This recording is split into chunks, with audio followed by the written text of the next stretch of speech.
Hello, top achievers. As your police chief, the topic that you will be discussing this evening is near and dear to my heart. And why is that? It's because it's about keeping you safe. Too many times across the country, we see unnecessary confrontation between police and citizens. And Mr. Mann has lined up some law enforcement experts to speak with you this evening to prevent this from happening to you. You will also get an opportunity to see a video tonight entitled Flashing Lights, Creating Safe Interactions Between Citizens and Law Enforcement. And it's very important that you pay close attention to this video because it will go into even more tips on how you can safely get through a police traffic stop.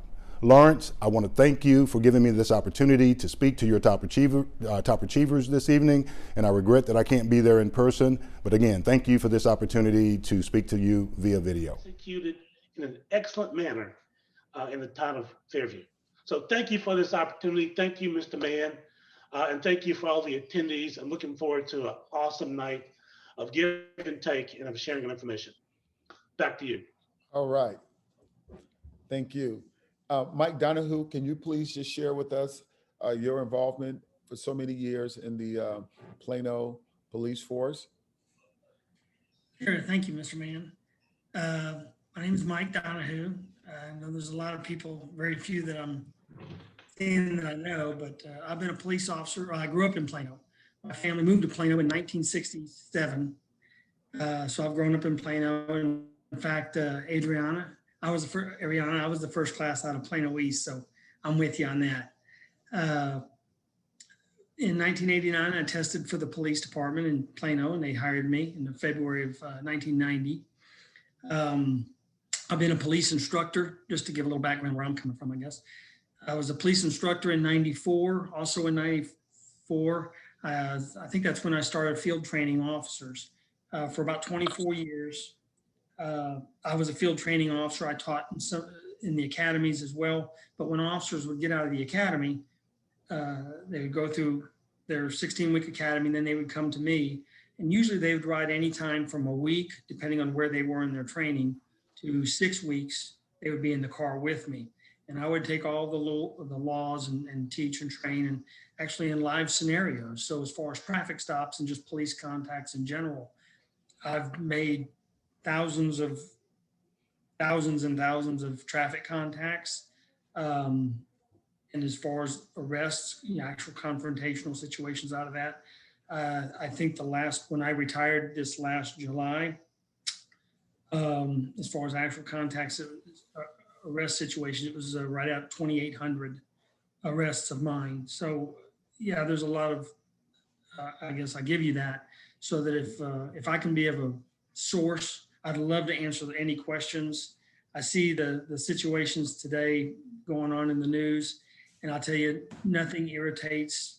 Of all the people that see and hear that, police get more irritated at seeing those kind of situations because it reflects very poorly on the police when those situations go bad.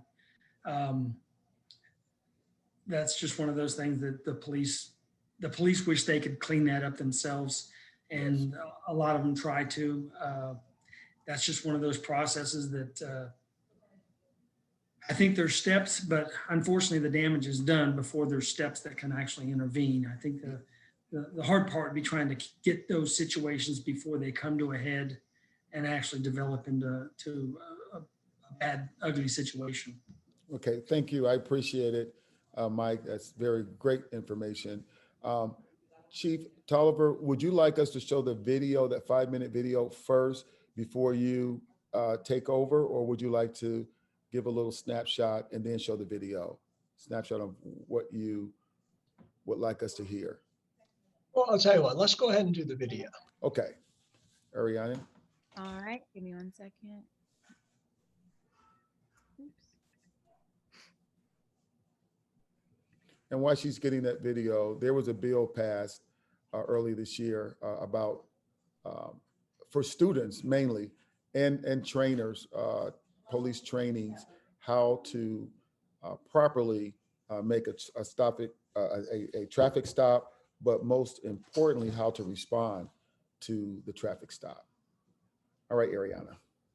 Right. So guys, so this video is called Flashing Lights, and it's regarding the Senate Bill 30. And the goal of this act is to define the behavior and expectations of citizens and law enforcement during traffic interactions.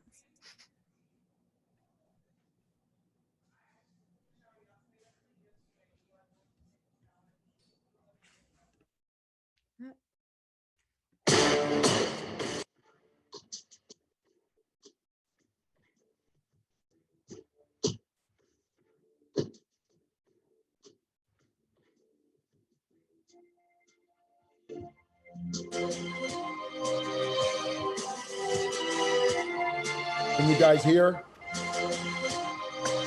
Yes. Yes.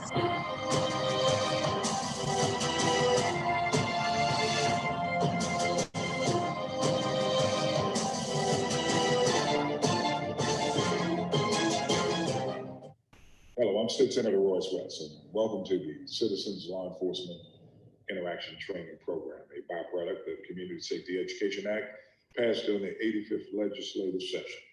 The goal of the act was to define the behavior expectations of citizens and law enforcement during traffic interactions. We know that in some communities, there's an issue concerning trust between law enforcement and the community. This particular legislation is designed to ensure that we address that particular issue. We're addressing that issue through training in the academies, our law enforcement academies, our schools, and our driver's education programs. More specifically, schools are having to design a course to define what the behavior expectations are of citizens, specifically students when they're in school. Secondly, we're making certain that every person that takes a driver's license test receives content that's designed to define the expectations of that citizen when driving a vehicle and stopped by law enforcement. In your particular instance in the academy, we're making certain that you understand what your responsibilities are and our expectations of you when engaged in stopping a citizen on a traffic stop. This content is designed specifically to make certain that the trust factor between law enforcement and citizens is stronger than ever. And of course, Texas is leading the way. I want to thank you for being a part of law enforcement, for choosing law enforcement as a career, and more specifically, making certain that you internalize this particular content and use it in your everyday practice. Thank you very much. Okay, please go faster because I am running late. Ariana, you go ahead and play that first segment. I think we're doing good on time. So Okay. just continue to play that first segment. Sure thing. I will not make I'm go going as faster. fast as I can. Please, just go through the light. Just don't let that light turn red. Okay, fine.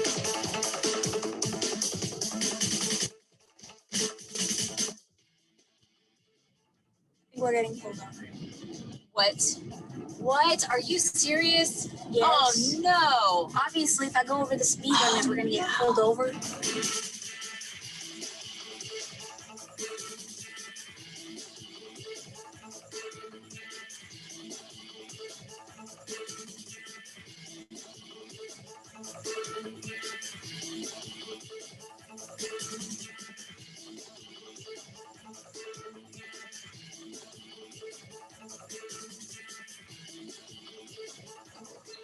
Pastor, put your hands on the dash. Pastor, Ma'am, put your hands on the dashboard. Thank you. Thanks, Senator. Driver, put your hands on the steering wheel. My name is Deputy Larry Hatch, Travis County Precinct 1. The reason why I stopped you is speeding 45 and 35. You have a driver's license and proof of insurance, ma'am? Thank you. Sit tight for a second. I'll be right back with you.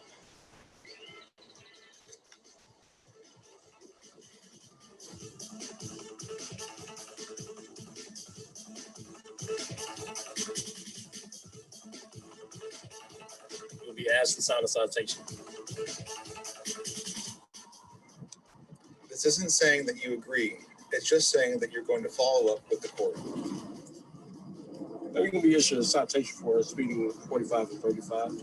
It's not a mission of guilt, but a promise to appear to court. You saw it right here at the last line, the bottom line right there. You will get a copy with all the information you need. receive a notice in the mail. You got 30 days to appeal. Thank you.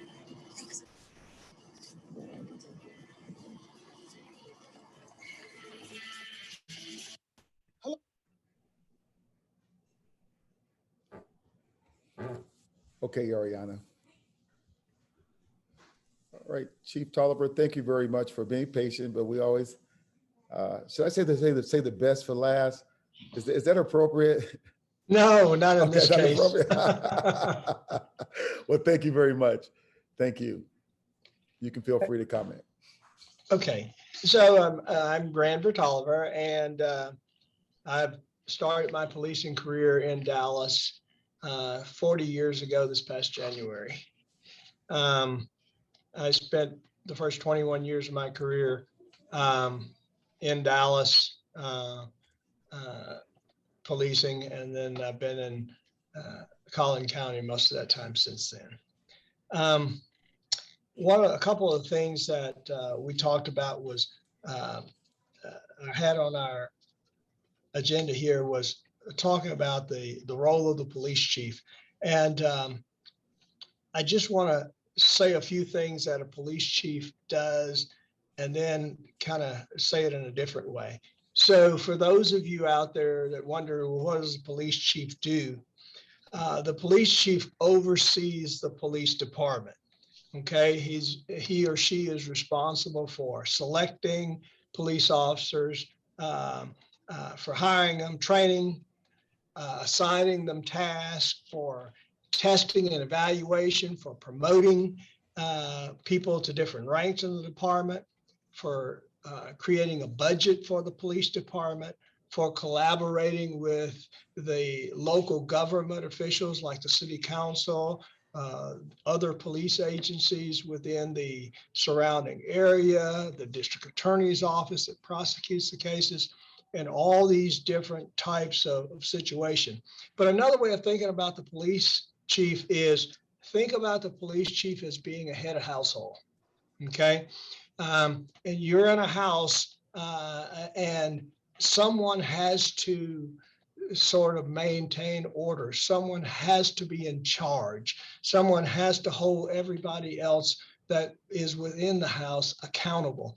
And so I have discussions with my police officers all the time.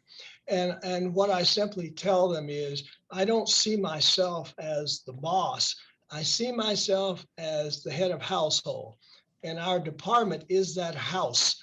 And all of these police officers are occupants and residents of the house. And so it's my job to make sure that the house operates in a manner, in an efficient manner, and that everything goes like it's supposed to.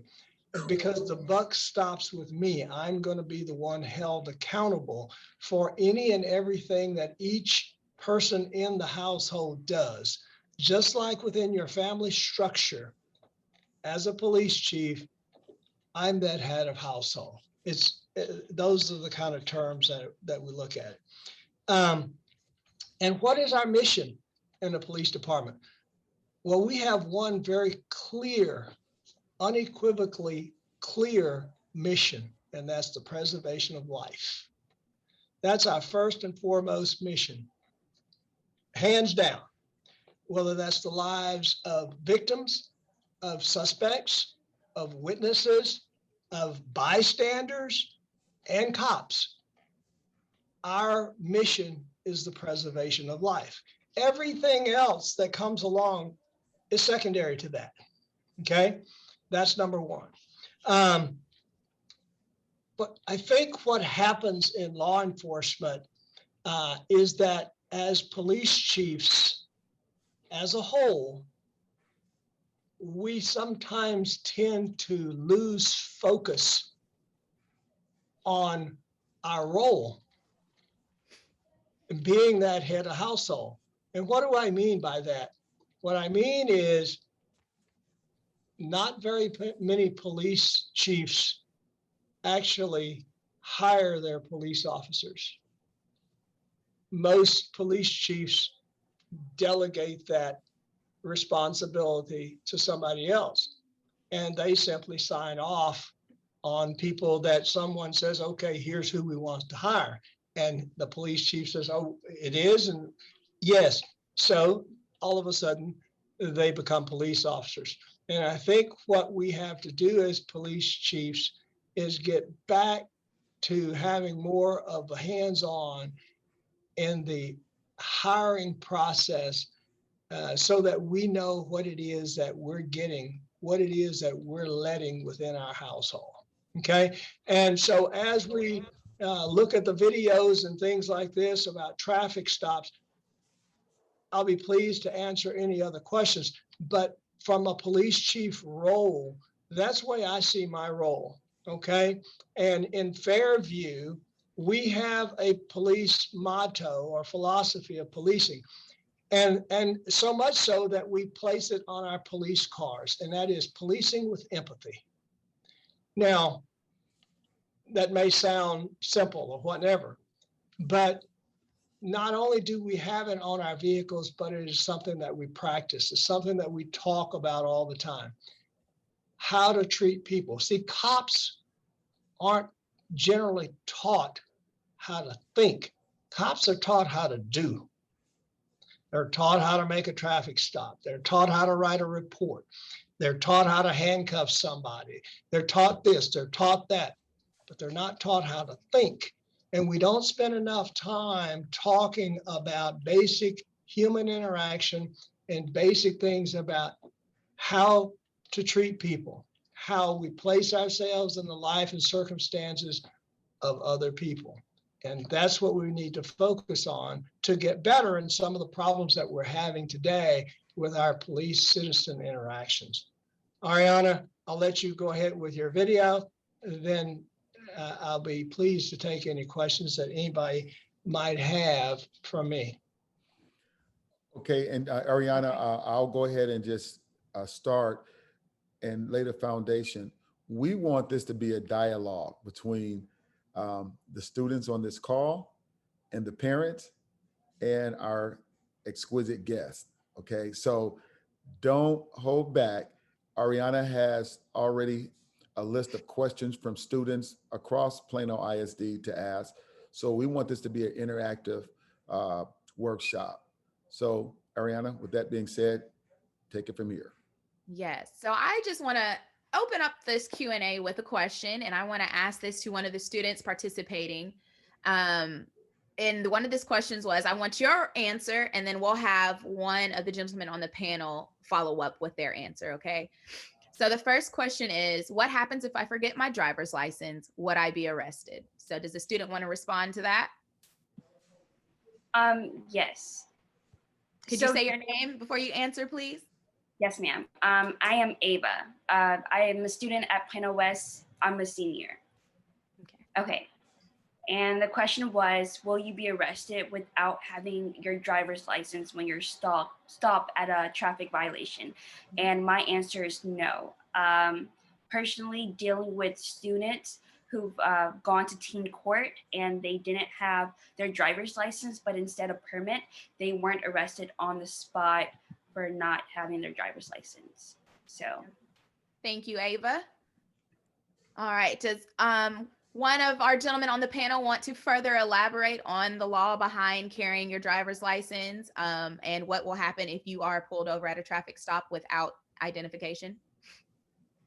Ariana, before we answer that, I was talking to one of our team members, a social emotional specialist at Plano ISD, and she said something very interesting about what she teach her boys when they go out, after, I wouldn't even say after dark, but when they get behind the wheel, what are some of the things that she teach her boys? So Shannon, can you go over that before we let the law enforcement answer the questions? So what do you do for your own sons? Well, I have two boys. And so what I taught my boys was, if you get stopped, you roll down the window immediately before the police officer walks up. Your hands are on the wheels, your fingers are spread so that they can see your fingers. Everything is yes, ma'am, yes, sir, no, ma'am, or no, ma'am, no, sir. If they ask you for your driver's license, you say, I'm going to reach into my back pocket You let them know what you're doing and you make no sudden movements. This is for the police officer safety. They want to go home to their families. And I said, it is out of respect for them.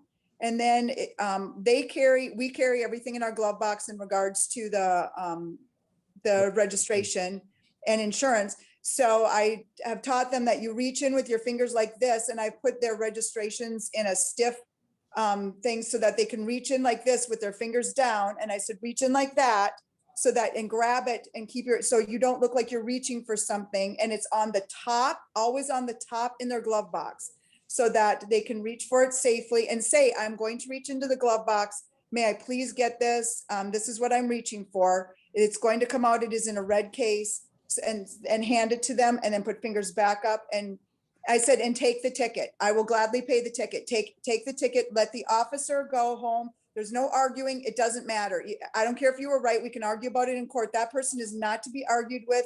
That person doesn't get to decide. The judge gets to decide. And I said, the officer needs to go home to their family. You need to come home to our family. Everybody's safe then, and you just go, and everybody goes on their way.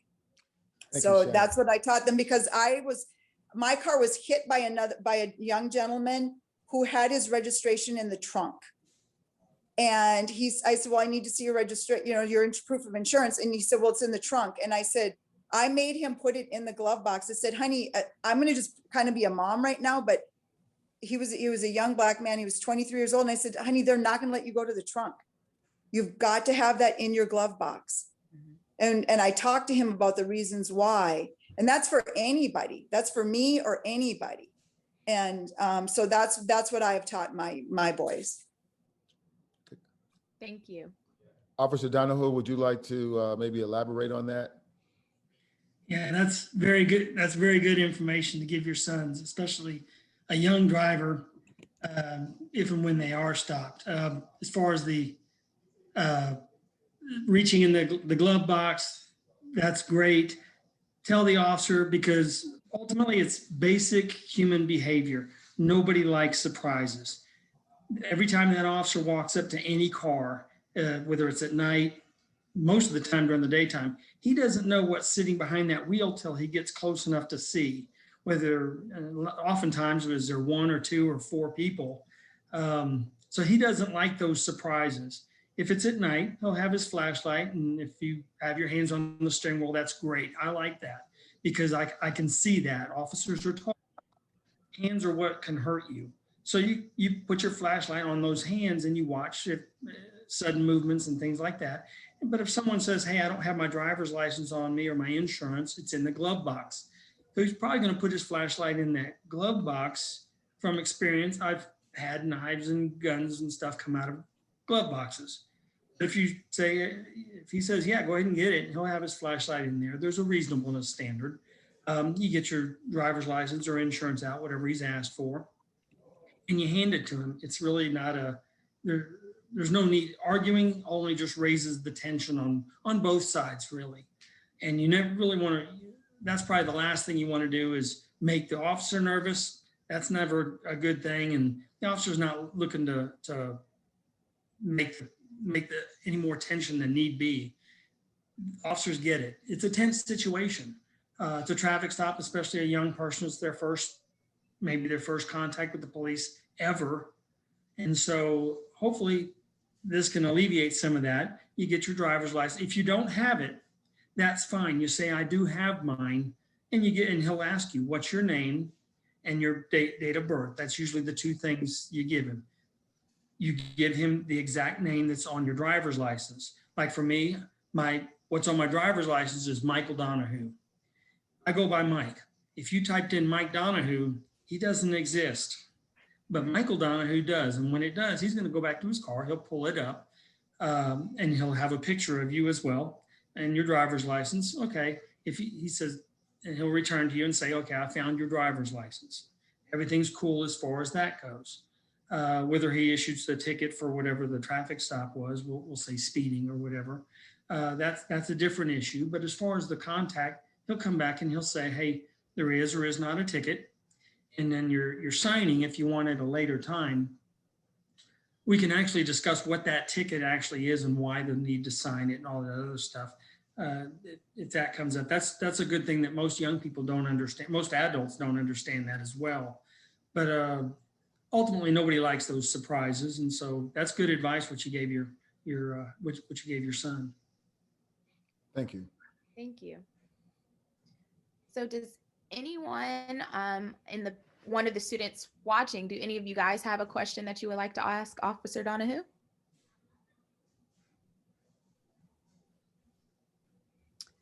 I want to remind you that the more you participate, there might be some rewards at the end. So any questions you might have, now's the time to ask.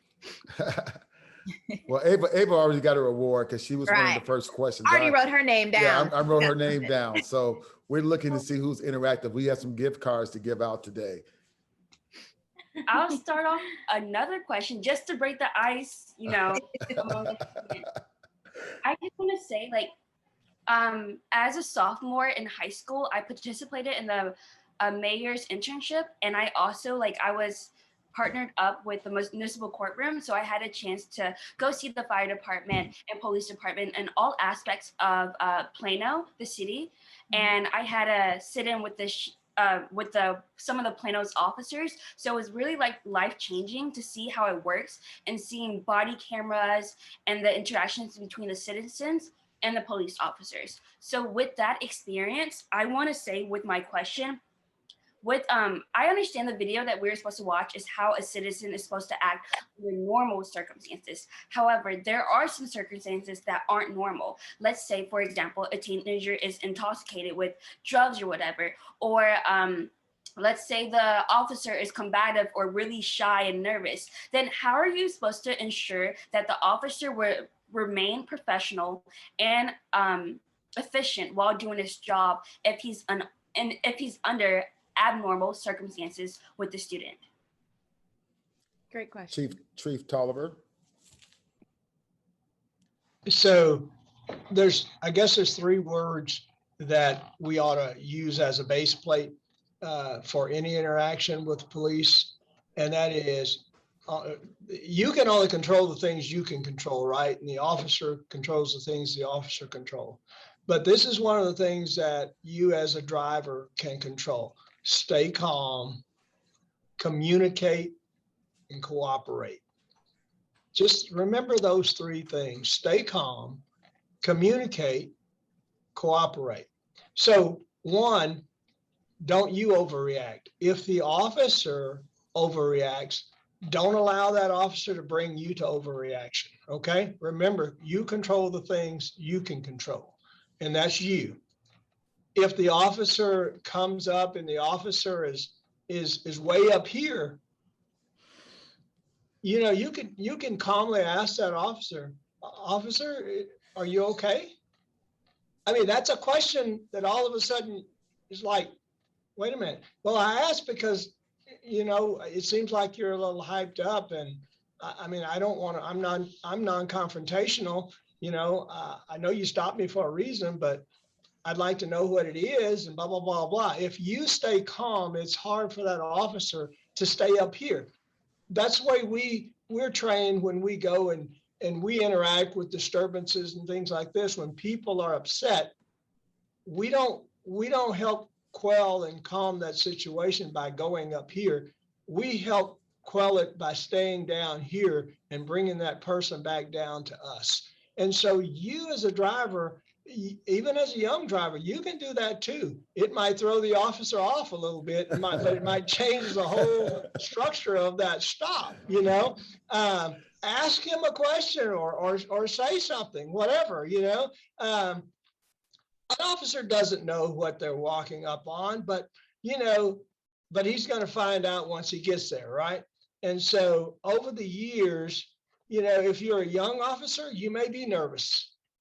If through your career, you go from being awkward and nervous to being highly suspicious of everybody to a balance, over time. And I know that because I've been there over time. I've been from one extreme to the other, and then I've come back to the center. Okay, but that comes from experience, and you don't know what officer what that officer's experience is when they approach you.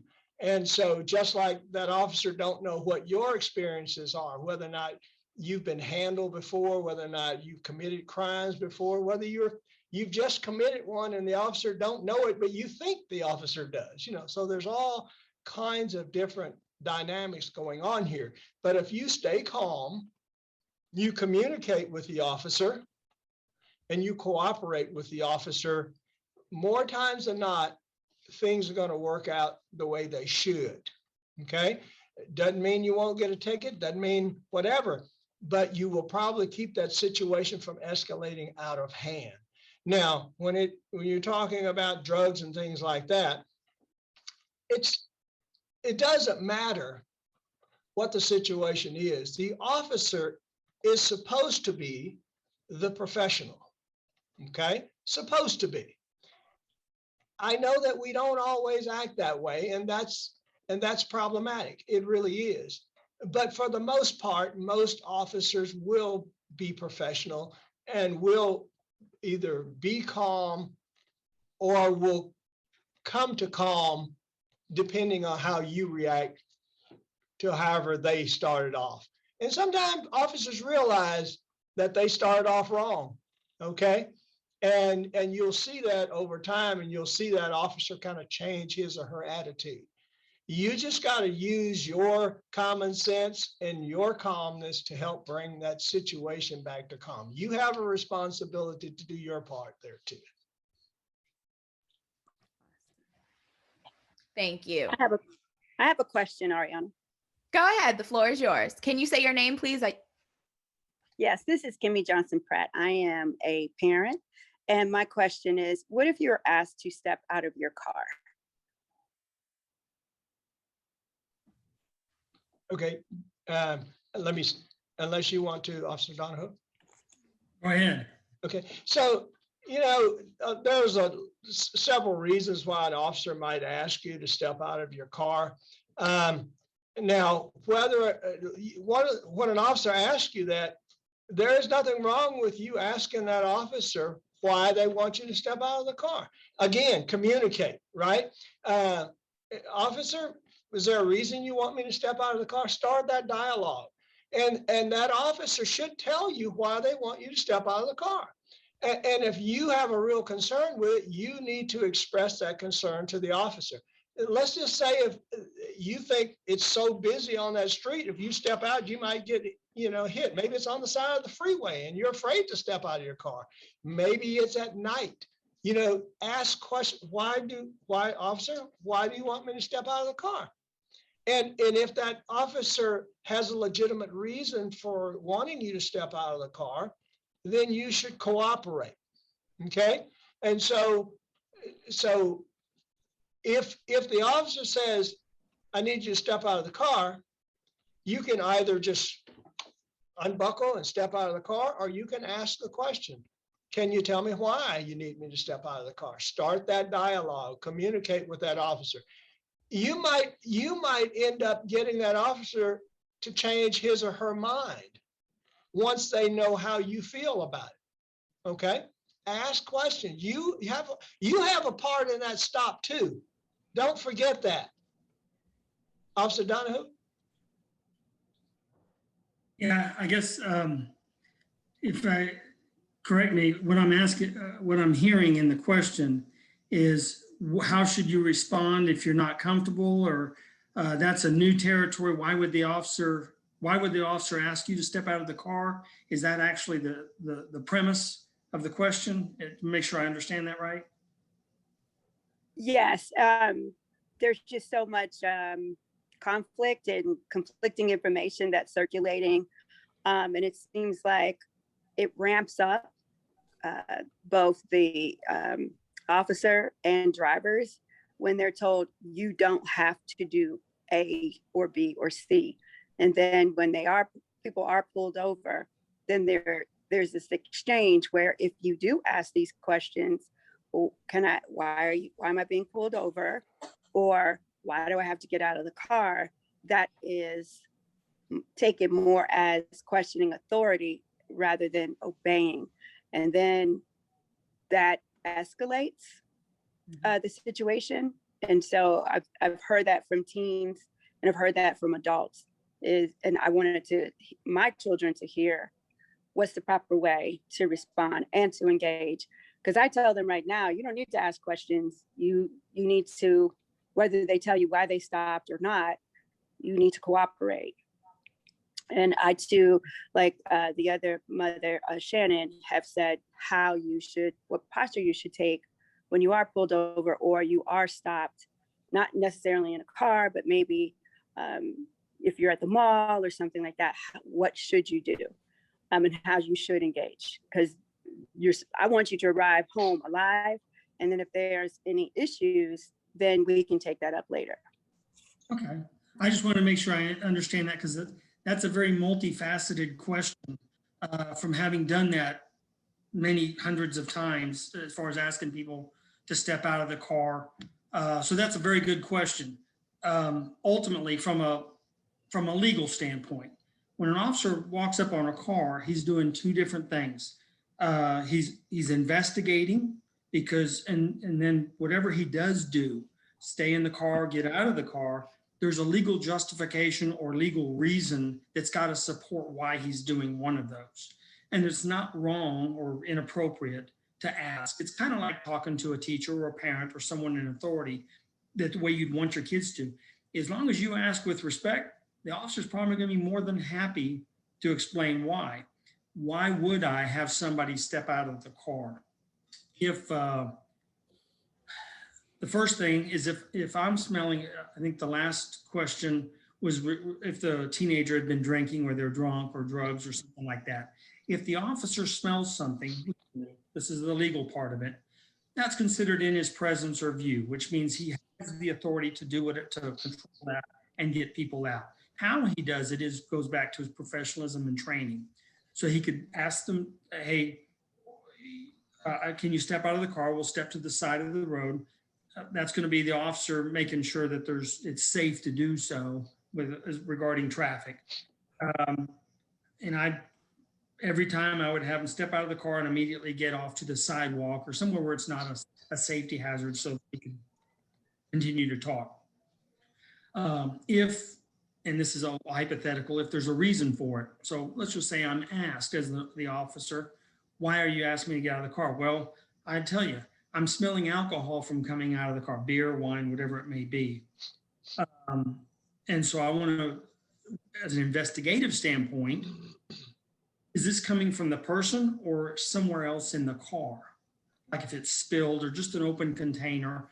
But if I separate you, the driver, from the driver is either going to be the source of that alcohol, which means I'll smell it.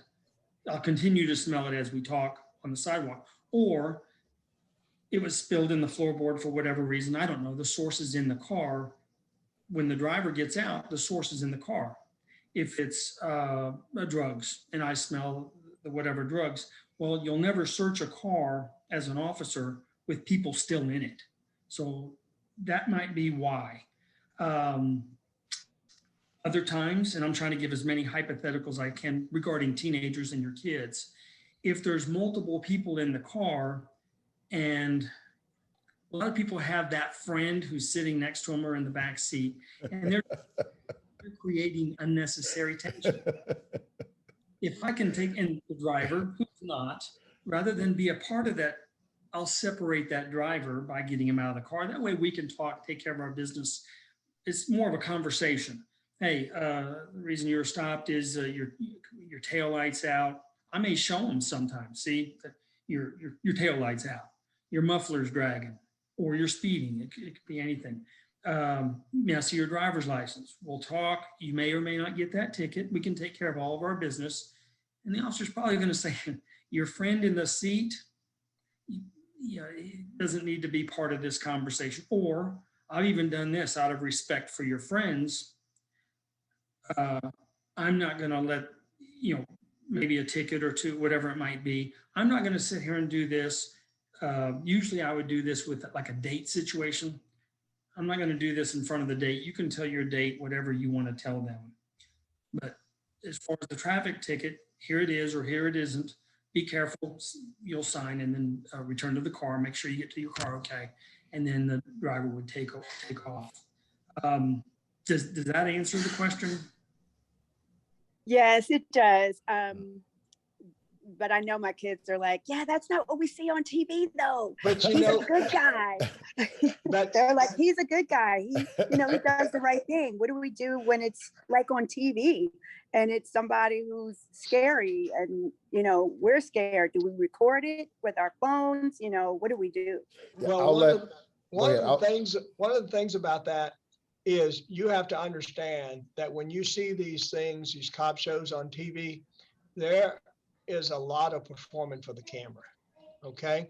And so that's one of the reasons right now that Texas in the legislative session is trying to ban these TV shows, recording deals from riding with police officers, because police officers tend to do things that they wouldn't normally do because they're acting for the camera.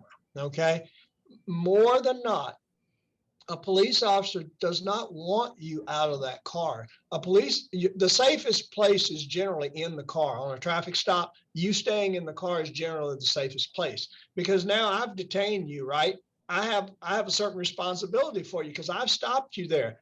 You get out of the car and all of a sudden you get hit by another passing car, then I'm going to have to explain why I had to have you get out of that car. So in most situations, other than Officer Donohue, the situations he's explaining, unless it's situations like that, I want you to stay in that car. It's safer for you.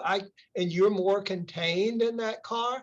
There's less of a threat of you running away or something like that if you're in that car. So more times than not, the police officer wants you to stay in the car. And if they ask you to get out, that's the exceptional circumstance. But don't put all your stock into what happens on these TV shows dealing with cops, because a lot of that is overreaction for the camera. I promise you that. Thank you very much. Councilwoman Casey Prince had a question. Go ahead, Casey. Her hand was raising. Casey, are you still there? Yes, we're still here. Actually, Zeke has a question. So what if you're in a car with a group of friends and one of your friends aren't really doing something appropriate? Would you get in trouble too? Did y'all hear the question? Okay. Yes. So are you saying that if you're in a car with a friend and your friend's doing something inappropriate, will you get in trouble, right? That's your question? Yes, sir. Well, that depends. More likely, no. But if it has gotten to the level where a police officer is involved, then that police officer is going to try to figure out who's doing what. You may just be in the car, and if you're just in the car, once we look at the situation and figure out what's happening, and we find out that you're not a part of it, then no, you're not in trouble. But we may have to get to that point, so you may have to be questioned or whatnot to find out what all happened, so that we can find out and determine that you're not involved, and then deal with the friend who's responsible for doing whatever behavior is inappropriate.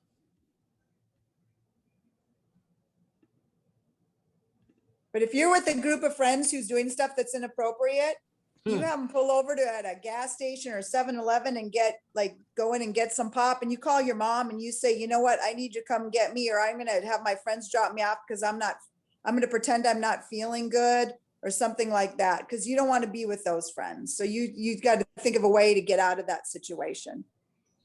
Great. Good advice. Good advice. We have Caitlin and Catherine. You had a question? Yes. So I had a question relating to like video camera, videoing. And so my question was, As citizens, are we allowed to videotape our interactions with the police officers? And if so, how should we conduct this action?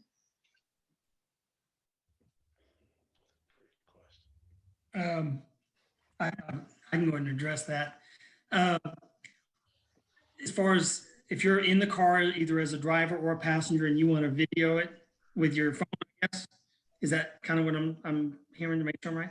Yeah, Yes. there is nothing wrong with that. In fact, I retired from Plano as an officer July 13th, just this last summer. And at that time, now when I started, there were no cameras and anything like that. So there weren't cell phones either. So, but when I retired, there were 1, 2, 3, 4, 5. I had 5 cameras and 2 audio systems on me or in my car already on me. So one more camera is not going to affect how or what I do. If you want to do it and it doesn't interfere with, I guess we've touched on both, but there's a traffic stop, which is the reason you're stopped is you're speeding. May I see your driver's license? We write the ticket and we're done. And there's nothing beyond the traffic stop. Where that changes is when a traffic stop goes from just a traffic violation to, hey, there's something else involved more than just the traffic stop, like the drugs or the alcohol, or I see a gun in the car, or something that's going to go beyond outside the scope of the traffic stop. So if I see what appears to be drugs, and somebody wants to grab their phone, which is right next to these drugs or whatever it is I need to get, or from a safety standpoint, you're more than welcome to video, but I'm not going to let that video interfere with the investigation part. I would probably just move it. And if you're not part of it, I would say, hey, can you step to the side so I can take care of my business? I need to be right here for whatever reason. Does that make sense? Yes, and I also had a second question as well. I would say, like, as a police officer, you already stated that you guys' mission is to have the preservation of life. But so when that mission and goal is like interrupted by the citizen, what is the training to discuss the situation that may provoke the citizen or yourself? Okay, to understand this, what happens? Okay, you're talking about a life-threatening situation. What does an officer do to try to de-escalate? To digress the situation. Yeah, like when there's been several of different police citizen interactions that may like go wrong. So in that moment, what as a police officer or as a department do you guys do to retract or maneuver back to achieving that goal of the preservation of life? Great question. That's a real good question. Did you want to jump in on that? We need all our scholars to jump on that question there. Yes, you're more than welcome. Ultimately, that starts with when an officer first walks up to that car, he's in the mode of this is a traffic stop. However, some alternate or outside force or something has caused this, what they call a use of force spectrum. And that's a sliding scale where we've gone simply from hey, put your hands on the steering wheel, let's take care of this traffic business, and then be on our way, to a deadly force. That is, you've gone from 0 to 100 in some time period. What the officer's looking for is before it gets to that 100 maximum deadly force issue, he's going to do everything he can to de-escalate that. The problems start coming in because you never know what's going to be thrown at you. The problems start coming in when, if I've got a situation that starts at 0, it's calm, and then it slowly goes 1, 2, 3, 4, 5, all the way up to 100. Hopefully, as a professional officer, I've got a lot of opportunity to de-escalate that. I've never had one go, obviously, to that level. The problem would be where I've actually had this. So, I mean, from experience, you're talking about a big adrenaline dump when we go from, hello, I'm Officer Donahue, boom, now we're at a deadly force confrontational situation. And it's like that fast. Does that make sense? Everything but from 2 to 99, you're talking about a second. When that second, you don't have that, then you're in a situation where it really depends on the dynamics that you have going on at the time. That's why your best practice is on both sides, whether you're an officer or the person being contacted. If you talk calm, slow, logically, you're not making fast movements, you give both sides a lot of time. You bought time to insert any de-escalation tactics that might be necessary if it starts rising in that direction. Does that help? Yeah. Yes, my only question is that I understand the level of progression that can happen with adrenaline and things like that when that happens. But what is the training for you guys to make sure that, sure, if the citizen is, maybe increasing the situation, what is the training to ensure that that is not always the case to where you guys are now? It's a same situation where you guys are both feeling some drive without action or without thinking. It's action without thinking, because there's been too many situations today where that has happened. And I just would like to know the training behind that so that it's ensured in any situation. All right, Caitlin, before we answer that question, we're going to extend it to 8:15. I know that we said from 7 to 8, but the most important piece is the interaction with our students, and that's probably number one for me. So we're going to extend it to about 8:15. And I would like also some of the males on this call, because my girls are dominating this conversation, males. And we're trying to give out some gift cards. I need some leaders to step up. So after we answer this question, guys, I will want you to step up as well. These girls doing a fabulous job. All right, go ahead. That's an awesome question. Again, that's kind of a multifaceted answer. That's going to revert back to one, the specifics that are going on at the time. Multiple people, multiple contacts, multiple officers, the environment, all of those are taken into consideration. But as from an officer standpoint, which I believe, correct me if I'm wrong, you're asking what steps do the officers have available? First and foremost, that's going to be determined by the officer's training. And every department in the state, I Googled this just a minute ago, every year there's approximately 55 million contacts, traffic stops directed by police officers a year. That's a lot of contacts for police contacts. And his training is going to be determined by what his department has. Now, there's a ton of training out there. Obviously, the better training you have, the better options you have, or the better tools in your mental tool belt to draw from. So when you're faced with that 0 to 100 situation, what's available? When I started, you had, you could either fight. Well, first you try to use your dialogue, which there were really no classes until around 94. There was this thing called verbal judo, which was a de-escalation verbal thing. That was one of the first things, I think it was 93 maybe, that I went to. I was a first responder. And I went into a lot of volatile situations. I actually got sent to that just because they thought it would help. But tools outside of that, there was no pepper spray. There was no tasers. You had a big 3-foot pine stick and you had a pistol. Other than that, you could fight, which nobody's really wanting to do that either. But those were really your only options available. Today, we've got tasers and sages and better training, both the technology of communication skills.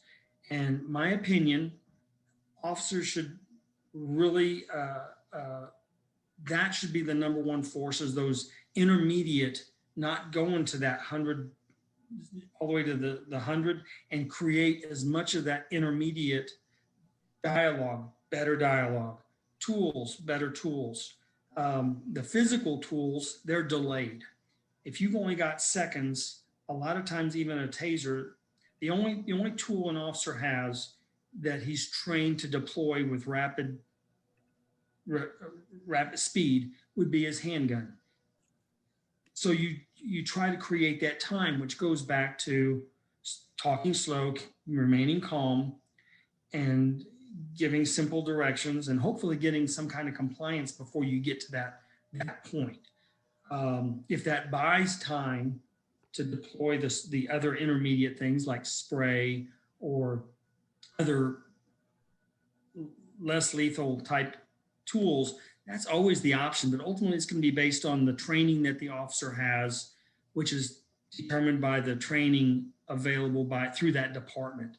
So every agency is going to be a little bit different. So I really can't give a clear-cut answer. I can give examples, but every officer gets trained differently. I've got friends now, I work for the marshals. They're ex-troopers, they're ex-marshals, they're FBI guys, DEA guys, and they've all got different training, and that's all they have to draw from. That's probably going to be, training is going to be that key thing, which is nature to that agency and those officers where they come from. Does that help? But ladies, as important as that also though, is personality is the big determiner of how a lot of outcomes happen. And we as police departments have to make sure that we're hiring the right people with the right personalities. And that's really what's going to determine it. We have all kinds of de-escalation training and dealing with difficult people training and things of that nature.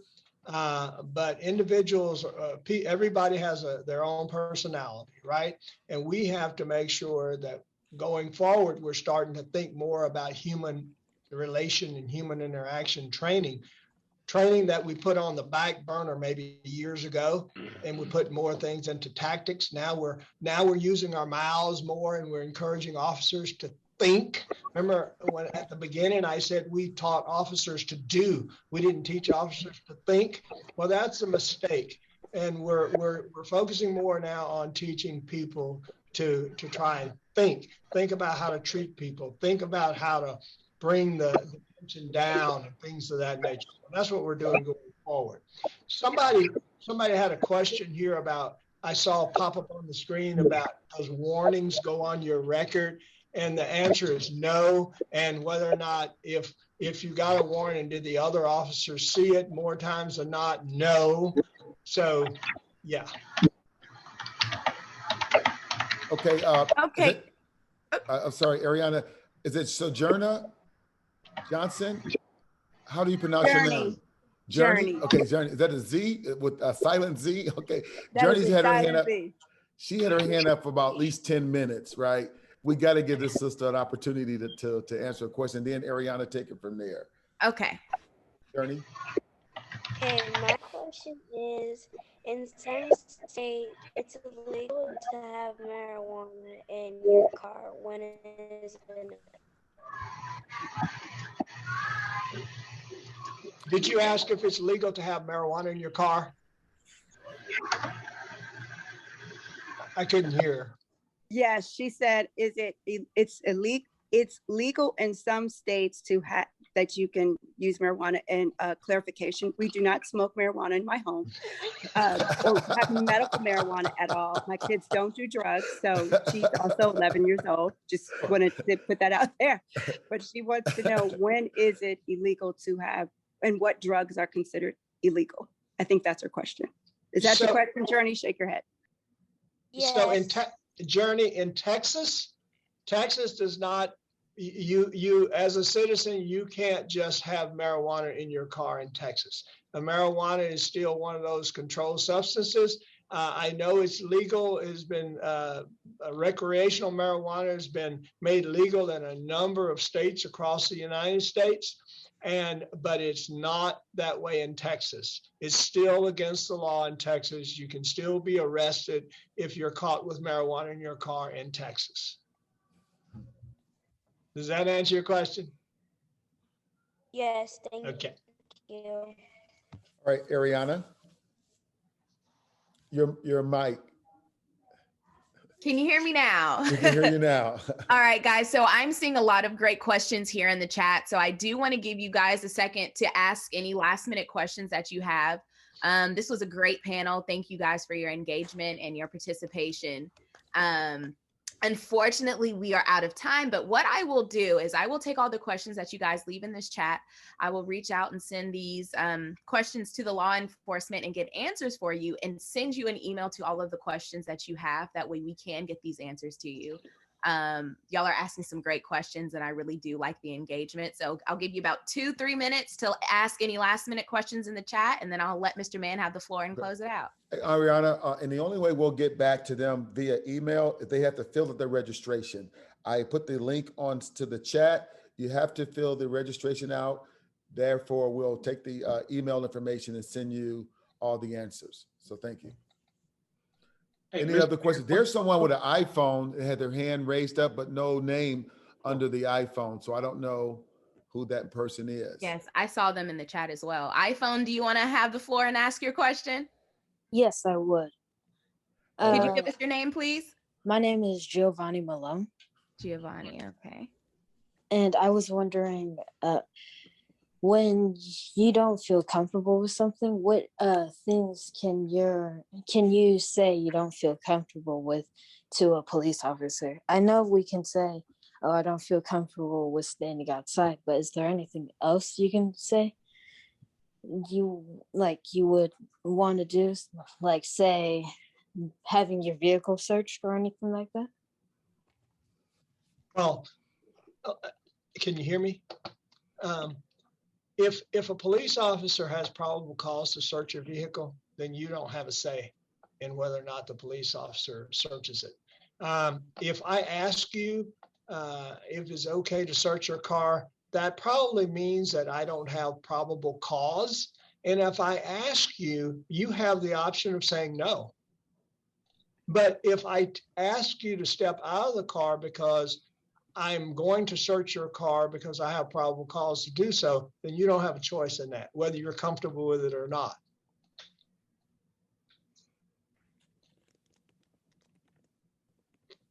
Did that answer your question?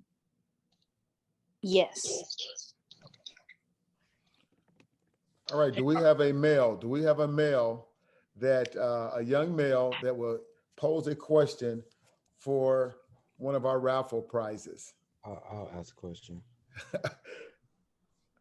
All right, give us your name and your school. Xavier? Mm-hmm. Okay. My question is, can I get arrested if I have too many absences in school? There is a law regarding thwarting the school, compulsory school law. Yeah, you can. If the principal files with the judge, then yes, you can, actually. But that doesn't happen very often, but it certainly can happen. Would that be pulled up? Would that come up on a traffic stop? No. Okay. No, and none of that's going to come up if the person is under 17 years old. Well, Xavier, and we have for Plano ISD, we have a new department called PARD, Plano Attendance Review Board, and that's I'm on that committee, so I'll see you first before you go to truancy court, and I'll try to prevent you from getting that ticket in and getting arrested. But you also have a prize, Xavier, because you were the first one on our call today, first student. So I have a gift card for you. All right, Ariana. Oh, I think Darion had a question. Darion had a question. No, I simply, when I was mayor, one of the questions I often got confronted with was, why does force from the police department have to be deadly force? So what I'd like for, and Ariana, as part of our follow-on questions to the two gentlemen, is for them to explain police training in terms of deadly force. And I think I'd want this group to at least understand from the police perspective why that force is what it is. All right, I'll add that to the follow-up questions list. And I have one last question, and that is about mental illness. I saw there was a question in the chat about that. But what happens if a student suffers from some type of mental illness and it's triggered by the stop? How do they identify that? Is there anything as a parent I can do to make sure their driver's license or something is flagged on their driver's account that can let the officers know that in advance? That's a good question. Can you hear me? Am I on? Yes. You're good. Recently, and I was extremely fortunate to go through this, up until about 2008, that kind of training for police officers didn't exist. And so it's what we call, there's crisis, it's what we call CIT training. And at least in Plano, and I know it's starting to get more and more prominent, but what they call CIT, which is crisis intervention training for police officers, is focused towards mental health consumers. If you have a son or a young person that does have a mental health situation, officers are more and more becoming able to recognize that. Now, that's a twofold situation. Depending on the dynamics of the situation, the officer may understand the situation, but again, we have that time situation. If he has to, de-escalation techniques change, which goes back to the mayor's situation where with that crisis intervention training, that is one of those intermediate levels of, I won't even call it a force, but hopefully with that kind of training, it never gets to that 100, that deadly force. There's other less lethal forces. Less lethal is anything not likely to kill, obviously. But communications, that dialogue is always the first thing. And how you speak with mentally challenged people makes a huge difference. The way the posturing, the physicality, because the closeness, the contact, the tone, that all goes to de-escalate that person, getting them in a comfortable place where they can relax and you can resolve whatever that situation is. So yes, officers all over the state are getting better tools to address mental health situations. I was very fortunate and very proud of that situation. I had a lot of interaction with mentally challenged of various degrees, young people. Is there anything I can put on their record? You know, like it says, if I need to wear glasses or something like that, is there anything? No, that doesn't. That's not going to be something that's going to be on a driver's license. If they're, depending on the degree of their mental situation, if they're that severe, they probably won't have a driver's license if it's like a low functioning person, like autistic or various degrees. There's bracelets. A lot of the kids at school, their teachers will let the officer know if the officer has to show up at school. The first and best thing would be teach that person to let the officer know, hey, here's a situation going on, and that's some underlying factor that's triggering whatever that got the police there in the first place. Our oldest child has cerebral palsy, so like reaching for his billfold would be incredibly difficult. So we talked about saying, I have cerebral palsy. My movements are going to be different than somebody else's. I'm going to have a difficult time reaching for my, billfold, blah, blah, blah, like all of that. I've worked with autistic students where in high school where we've taught them not necessarily driving, but other things like how to talk to people and what to say. And it's okay to say, I have autism. I might not answer your questions the way you expect me to. Please ask me more questions so I can be clear in what you need. So that's a good thing. If you have a child that has those needs, it's a good thing to teach your child. If you have a friend that has those needs, it's a good thing to talk to your friends about those things. Thank you, guys. Ariana, you want to wrap it up, and then we'll just say the closing remarks. All righty, guys. So this is the last opportunity to send those last few questions you have in the chat. Again, thank you everyone who participated. We did document your names down for those students who did ask questions or respond to questions. Again, y'all did ask some very, very great questions, and we will get you some detailed answers to those in the chat that I see sitting here. On behalf of Mr. Mann and I and Top Achievers, we really do thank you for your participation tonight. This was a wonderful panel. Let's give it up for the law enforcement who attended and sat here and answered all of our questions. And I'm going to give it back to Mr. Mann to close this out. It was a great workshop. Thank you all for attending. Well, thank you, guys. You know, access, my mentor told me years ago, it was Comer Cottrell before he passed away. He said, Lawrence, to be successful, you have to have access for information. You have to have access to be successful. So access to this information, guys, will help you be successful and carry this knowledge along the way to your friends and the people that are not here today. But I want to thank Darian for poking me earlier this year and said, Mr. Mann, we got to have this forum. I know you have the bandwidth and the kids to do it with.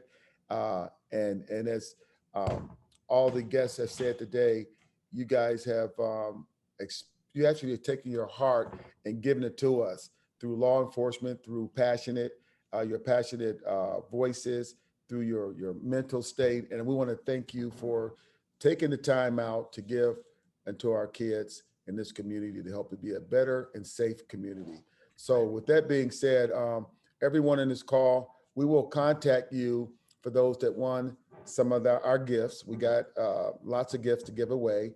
And we are looking for tomorrow's leaders. So when you speak, you get a chance to showcase your platform. You get a chance for us as leaders to see who the next incoming leaders are. And we're watching you. So keep up the good work. Again, for our panel guests, Mike Donahoe, thank you very much. We really appreciate you. And Chief Tolliver, we love you, bro. Thank you. We thank you very much for your knowledge and your time. Yes, thank you, everyone. All right. Thank Parents, you. Yes, thank you, guys. Y'all have a great day. All right, great. Thank you. Bye-bye. We'll be Thank sending you out very those much. emails shortly. Mhm. All right. All right. Good job, Ariana. Thank job. you. You have a great night. All right. Thank you all so much. Thank you. I appreciate Thank you. Julie, nice seeing you. You too.